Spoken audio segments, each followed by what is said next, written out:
Hi, in this video you will see how you can build a database from requirements. I will discuss the steps using an example of creating a database for a grocery shop. The first step is to read the requirements and develop initial design of entity types. The first requirements say, the database should contains the information of all employees, name, ID, salary, date of birth, manager's name.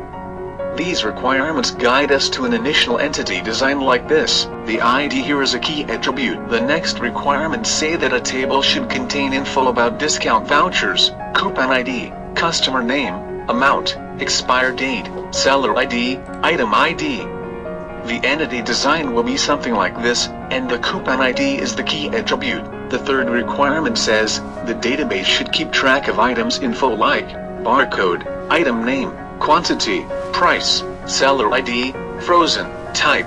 Also it should contain the after expire usable range for each type. For example, some types of snacks can be usable for 2 weeks after expire date without danger, while no cannot be used for any day after expire. For some types of items we need to keep track of some special data, milk and cheese, after expire danger. Vegetables and fruits, origin. Drinks, drink type. Can material.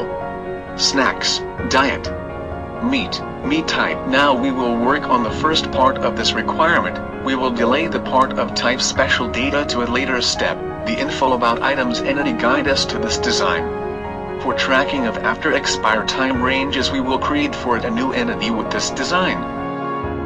Now we finished designing the entities, so it's time to work on the relations between them. The first relation we have is the cell relation between employee and item entities. All items are inside it, so we put double line in the side of items, but not all employees are seller. Some of them are managers, security, cleaners, so we put a single line in the side of employee. One employee can sell many items, while one item cannot be sold by more than one seller, so it's one-to-n relationships from the side of employee entity. In the same way we make the other relationships until we have the full ER diagram. Now we will walk on the requirements that we skipped before. These information tell us that there will be an entity for each one of these types, but they are related to the item entity, so they are sub-entities of the item entity. The design of these entities will be like this. Now we have the full ER diagram, which is ready to be mapped as a logical design.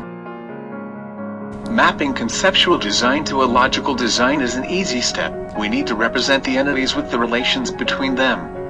For the sub-entities there are more than one method to represent them. Here we chose to present each one of them as separated entity with a relation connects it to the item's entity.